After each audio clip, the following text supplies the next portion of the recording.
have never seen this before, but Governor Gavin Newsom continues to crack under pressure. You'll never believe all that I'm about to show you right now on American Advocates. Governor Gavin Newsom is a broken man. It's straight up obvious at this point, and to be frank with you, President Donald Trump is the one who broke him. Take a look at his X page, formerly Twitter. First of all, he's got a pinned tweet up here. You don't have to match the chaos. Choose calm. Choose peace. Where the hell has Governor Gavin Newsom been for the past week? What is he talking about? Choose calm. Choose peace. Who are you talking to, Gavin? Your entire city is on fire. They're not choosing calm. They're not choosing peace. And they're not going to. From here, he retweeted his own governor page. Coordinating with emergency officials to keep Californians safe. To those protesting today, don't match their chaos. Rise above it. Speak out peacefully. Notice the verbiage being used here. Don't match their chaos. Governor Gavin Newsom knows how bad this looks right now for him, running the state of California with 2028 presidential ambitions in the skyline right now.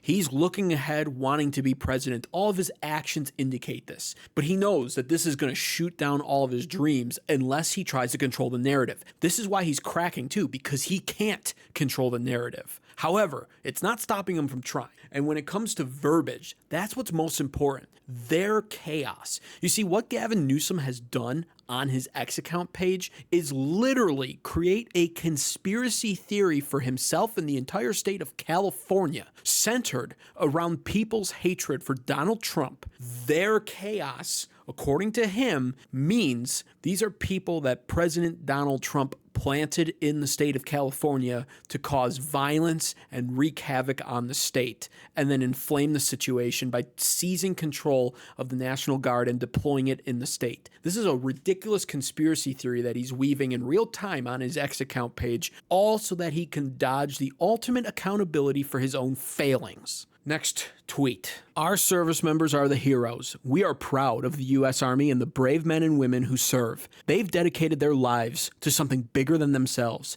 Today should be about them, not Donald Trump. Oh yeah, Gavin? Well, guess what, buddy? Yesterday was Donald Trump's birthday, and yesterday was the Army's 250th birthday. Yesterday was also Flag Day. So we had 3 spectacular events all falling on one single day. That's the reason for the parade. This is classic liberal doublespeak. On one side of his mouth coming out is, we shouldn't have this kind of a parade. It just looks absolutely terrible. This makes us look like a communist country. I mean, what is this? On the other side, today should be all about the Army. It's their birthday. It shouldn't be about Donald Trump. Hey, bozo, it's Donald Trump's birthday. And it was his idea for the parade to celebrate all 3 things falling together on the same date. All the Democrats didn't even want to recognize it. So who actually respects the military, you idiot? On top of that, the overwhelming majority of the military loves and respects Donald Trump. That's why ever since it was announced that President Trump was becoming our president again back in November, military recruitment rates skyrocketed. We had a massive problem over the last 4 years. People weren't signing up and enlisting. Now,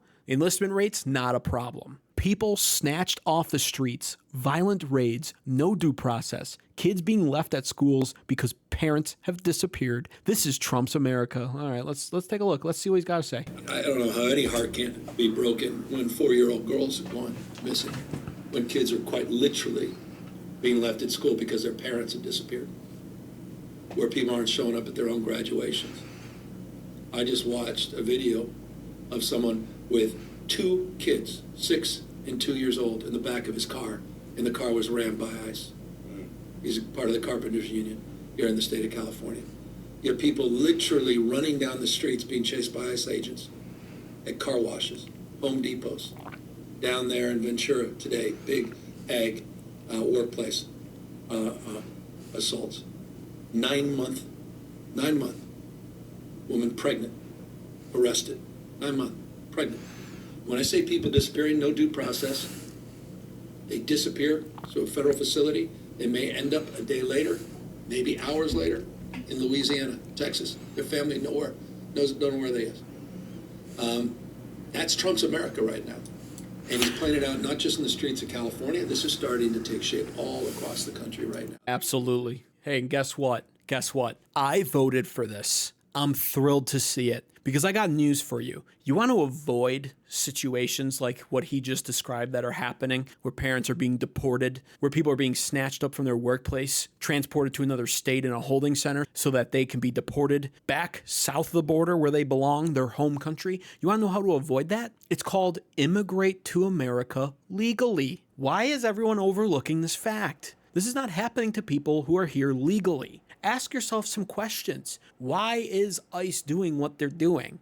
It's because President Donald Trump has a mandate from the American people based off of the landslide election victory from November. And one of the most major pressing issues that the American people find most prevalent right now in our country is illegal immigration. Not to mention the fact that polling now, even recognized by CNN, has gone up even more for support for what President Trump is doing. I believe the number is now 60% of America support all deportations. That means what's happening right now is supported by the majority of America, myself included. Because you know what? It's not my problem that someone is snatched up who's not here legally and taken across the border. You have an opportunity to come here legally. You chose not to. Consequences must be served. And then you ask me to feel pity for these people, and they're the ones burning the American flag in the Los Angeles city streets while this bozo sits on podcasts talking about ICE deportations and how it's all Trump's fault. Absolutely not.